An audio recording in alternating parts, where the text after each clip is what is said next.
Hi, this is Steph with Belladonna Dyes, and today we're going to make a red, white, and blue t-shirt.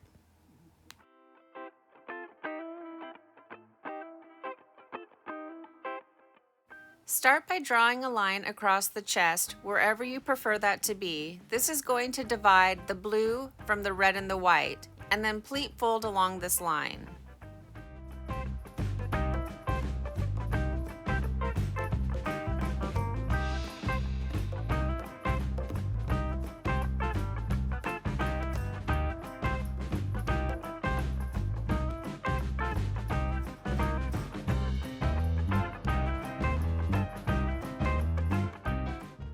Secure this line with sinew. Sinew is going to keep the blue from spreading into the red and the white. If you don't have sinew, you could use rubber bands or kite string, whichever you prefer.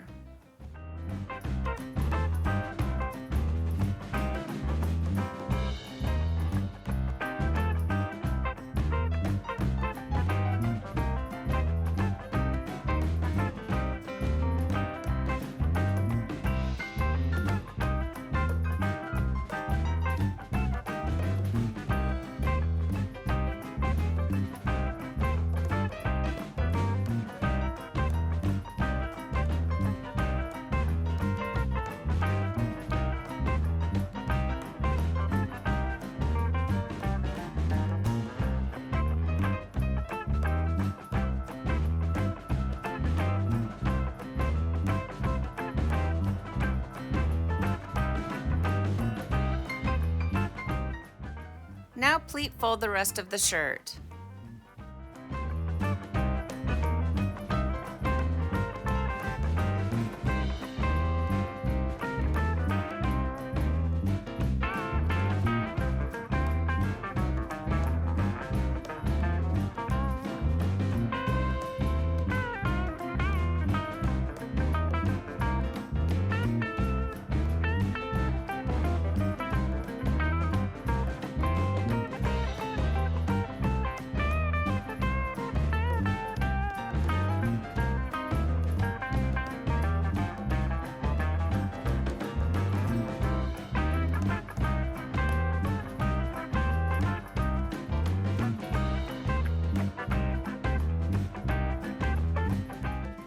For this particular project, I'm going to secure it with rubber bands.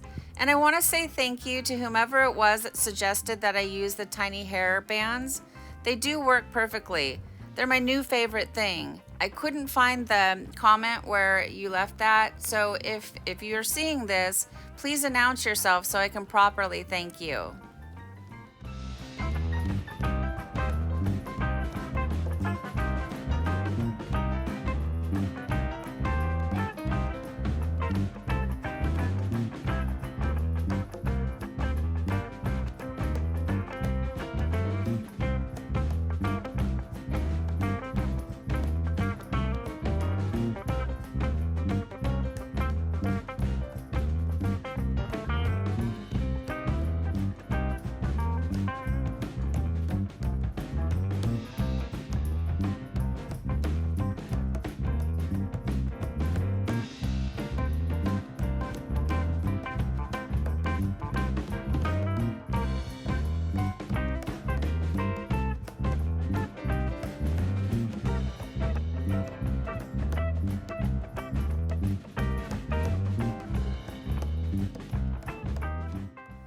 Keeping in mind that this is a tie-dye t-shirt, I am going to try to do the 7 red stripes and the 6 white stripes, starting with a red stripe and ending in a red stripe.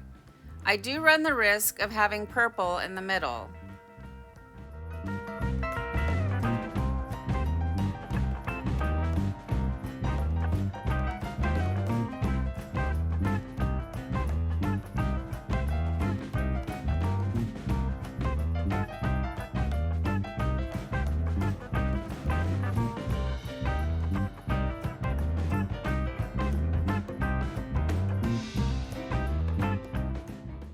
Try to space out your sections so they're pretty much even.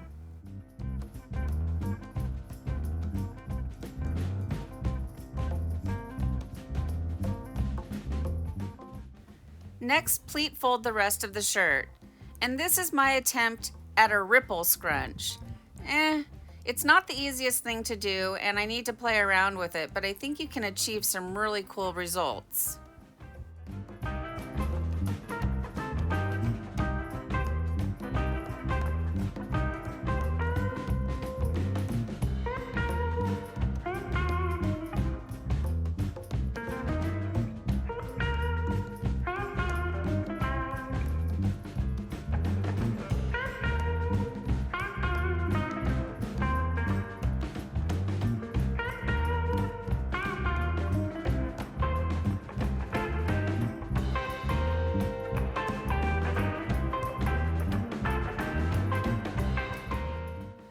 Using a washable marker, mark out your pattern if that helps you stay on track.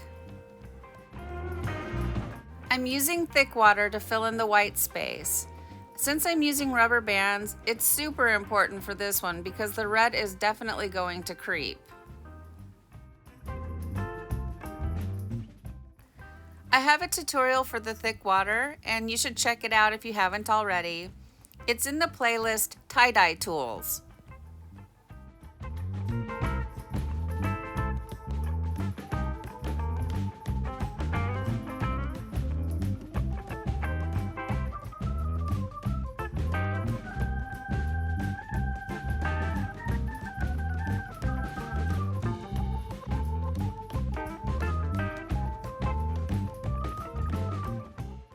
Since I secured this shirt by only using rubber bands, I decided that I wanted to use thick dye.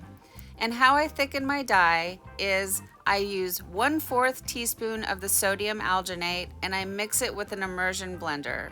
So this is Chinese red. Chinese red has an asterisk.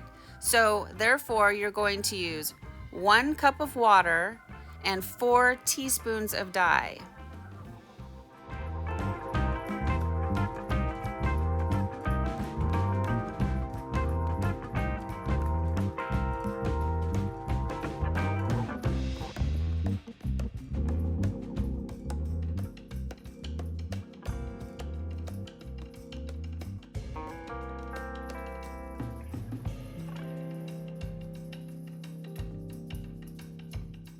I almost forgot to mention, when you make thickened dyes, they need to rest for at least an hour or two.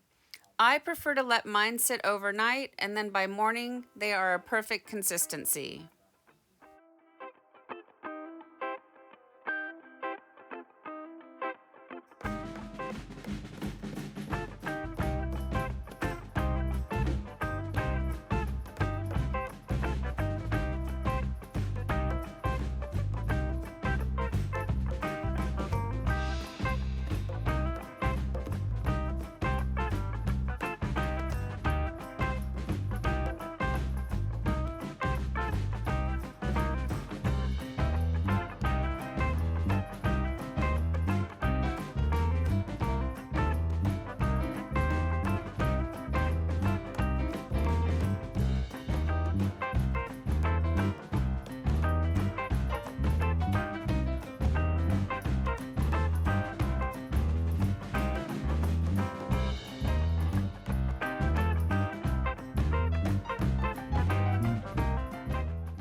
Glacier Blue is also thickened and it does not have an asterisk, so you mix it with 1 cup of water, 2 teaspoons of dye, 1/4 teaspoon of sodium alginate, and mix it with your immersion blender.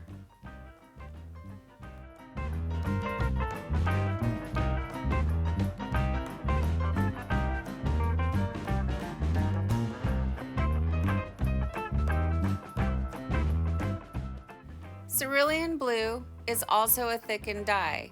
This does have an asterisk, so therefore it's 1 cup of water, 4 teaspoons of dye, and 1/4 teaspoon sodium alginate mixed with the immersion blender.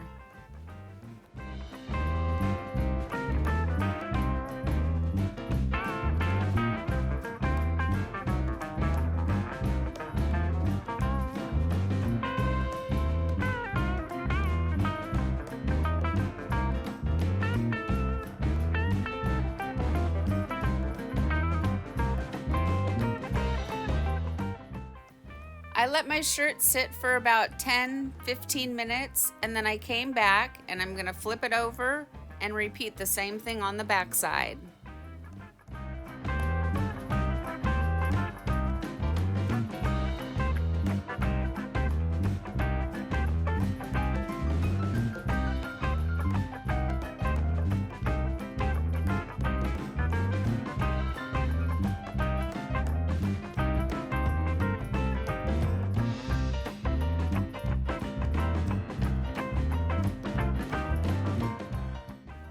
Sorry guys, the Chinese red keeps clogging up the tip of my bottle. Even when it's not thickened, it has a tendency to clog things. It doesn't dissolve very well, so just keep that in mind.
It's been 24 hours and now it's time for the rinse out. And because we have white areas that are now pink, I still treat them as if I want them to be white. So you want to start by using cold water, and you do want to focus some of that attention on those white areas. When using the cold water, it's going to rinse away any soda ash that might still be reacting within the shirt. And then you want to gradually increase your water up to hot and rinse until the water runs pretty much clear. Now for this, I washed it by itself. I don't want any other t-shirts depositing their dye onto this one. So I did a hot water cycle using Synthropol. That's a textile detergent that I get from Dharma. I did a second hot water cycle using Synthropol. Then I did a third hot water cycle using Millsoft to bring softness back into the shirt after the dyeing process. I put it in the dryer, and then we're going to come back and see the results.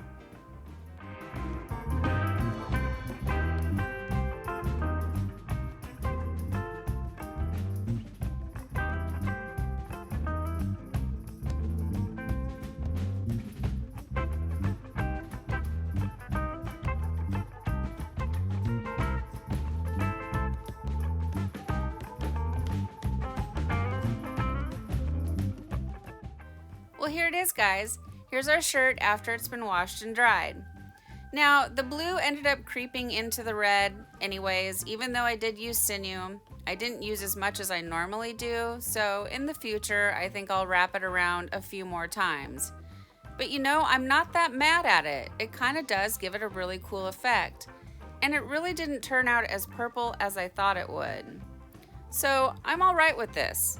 Now, the ripple, it's not quite the ripple, but it gives a neat effect, and I do like the layered look of the glacier blue with the cerulean blue. It makes a really pretty color. The pink-white stripes, that doesn't bother me either because this is tie-dye after all, so it gives it a really cool effect. What do you guys think of this shirt? please leave me some comments down below. Thank you so much for watching. Please subscribe, leave a thumbs up, and click the bell for future uploads. And remember, have fun tie-dyeing.